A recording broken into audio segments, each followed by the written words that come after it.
I'm leaving. I'm leaving. The people leaving aren't crazy. They're early. They're not doomsdayers. They're mathematicians. They read the writing on the drywall before the house caught fire. Because if you actually run the numbers, Canada is the only G7 country where being brilliant is a financial liability. You get punished for trying, and that's the part that no one's talking about. Forget patriotism. This country turned your productivity into a prison sentence. We found the average Canadian family paid 42% of their annual income in taxes. This is the single largest expense for Canadian families. That's more than what Canadians spent on basic needs combined. You graduated with $100K in debt.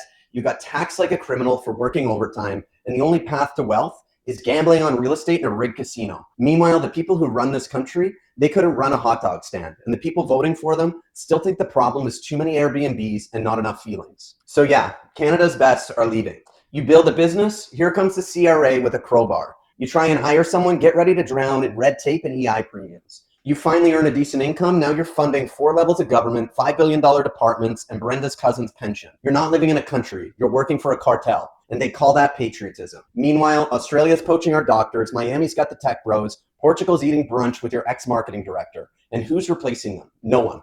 Because Canada can't afford to import ambition either, just more dependency. Let's face it, the 3 million people coming in, maybe a little more than 3 million coming in over the course of 3 years was just the biggest policy failure in the history of Canada. Let's talk real estate, because you know this one, you feel it.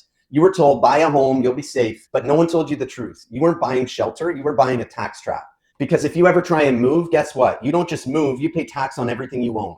It's called departure tax. And it's the CRA's way of saying, oh, you're not feeding us anymore, pay us first. Your stock's taxed, your business taxed, and that little condo you never even sold, deemed disposable. Better file a 42-page form explaining why you dared to chase freedom. But you know what's wild? That's not even the scam. The scam is this. Most people don't leave, not because they love it here, but because they're trapped by the one thing they thought was safe, their house. The same house that's bled equity for the last 18 months straight. The same house that costs $8,000 a month to carry at a 5.5% interest rate. The same house you can't sell because the market turned into a ghost town with pot lights. Let's get savage for a second here. Your home didn't appreciate, your money got diluted. The only reason your house hit 1.2 million in 2021, I know you, we all thought we were rich, was because we printed money like it was toilet paper, while importing more demand than supply. You weren't a genius investor, and neither was I.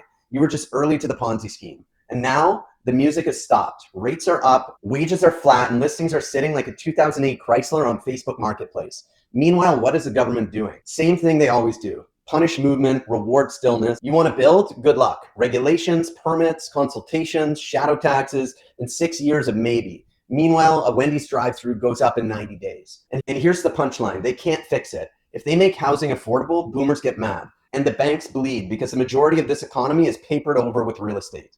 So they stall, they lie, they subsidize the illusion. Gregor Robertson is now your housing minister of Canada. It's come out to a rocky start when he was asked a question from a reporter about house prices and whether or not they need to come down. Go down.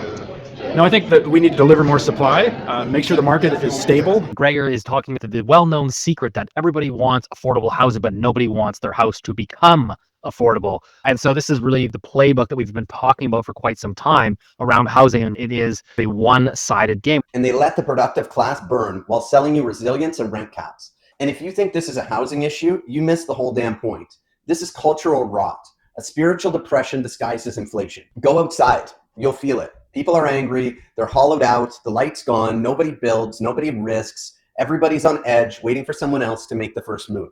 So guess who leaves? Not the weak, the smart. The ones who saw the trap and said, I'm not dying in a country where dreaming gets taxed. If you live in the greater Golden Horseshoe and you're even considering selling, you don't need some old man on a billboard. You're glued to your screen. So is your buyer. I'll put your home on 100,000 of those screens in 14 days or less. Guaranteed. You sell faster, you sell for more, you stay in control. Grab the free seller guide or book a call. And watch what happens when you launch your home like a product drop and not a prayer. Now let's talk about the one thing no one has the balls to say. Canada doesn't have an economy. It has a spreadsheet full of excuses. Natural resources sold off, tech never funded, innovation buried under paperwork and carbon taxes. Our GDP build two things, tax collection and housing speculation. That's not an economy, that's a pyramid scheme with healthcare. Let's finish the job, because if part one was a throat punch, part two is going to sledgehammer to your system. You're not just watching a housing crash, you're watching a national identity crisis in 4K. Canada used to make things. Now we make PDFs and excuses. We used to build planes, now we build policy documents about maybe building planes in 2043. After an environmental review.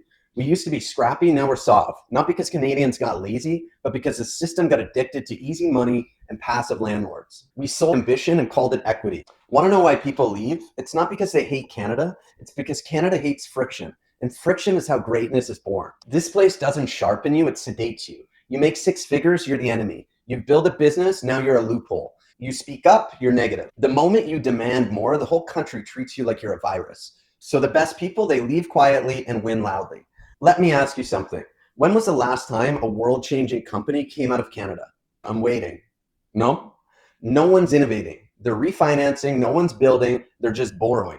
The only thing that scales in this country is resentment. We turned real estate into religion and tax compliance into culture. Our cities don't build communities anymore. They just build resentment between renters and owners. Landlords get villainized, renters get abandoned, and the government gets rich. Meanwhile, here's the secret that you weren't told. Most Canadians don't own their homes. The banks do. You're not a homeowner, you're a debt serf with granite countertops. And here's where it gets dark. If you try to sell now, you get laughed at. You either lose equity or worse, reveal the lie. Because the whole thing only works as long as nobody sells. Your neighbors are thinking the same thing. They're just too scared to say it.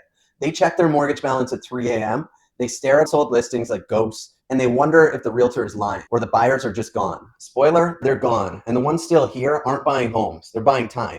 Living with parents, delaying kids, waiting for interest rates to drop like it's 2020 all over again. But here's the wild part. Even if rates drop, affordability won't return. Why? Because wages didn't move, because supply never got built, because the taxes, the regulations, and the bureaucracy never left. The rot in this country is structural, not seasonal. Let's go macro. Canada's GDP is built on 3 things: real estate, government spending, and taxing the first 2. That's not a loop. That's a Ponzi scheme, and now the exit doors are crowded. But most people can't leave. Why? Because they're too house rich to qualify for help, but too cash broke to escape. This isn't just a market collapse, it's a middle class extinction event. You can't save, you can't earn, you can't breathe, and if you speak up, they call you privileged. But here's what the smart ones realize. You don't fix this by yelling, you fix by leaving, with your money, with your talent, with your time. And that's exactly what's happening. Doctors gone, engineers gone, tech founders gone, not because they gave up, but because they stopped playing a rigged game. Let me hit you with a truth bomb. If Canada collapses, the world won't blink. We're 0.4% of the global economy. We don't build the future, we lease it. From countries that still value sweat, innovation, and speed. So if you're still here, you've got 2 options. Keep pretending the system's fine or start acting like time matters. Stop waiting for politicians to save you. Start thinking like people who already left. They saw what was coming. They knew the math and they knew the system was broken. The only real equity is attention, because in 2025, the people who win aren't the ones with the nicest homes. They're the ones who know how to tell a better story. To the right buyers, at the right time, on the right screen. If you live in the greater golden horseshoe and you still think this market's going to save you, it won't. But I might. 100K phones, 14 days, targeted, aggressive, guaranteed. Sell smarter, sell faster, sell for more. Click the link below to grab my guide or book a strategy call. Because in this market, attention closes deals, not awkward smiles and stale cookies at your open house. No fluff, no rescue coming, but you've still got options. So pick one and let's go.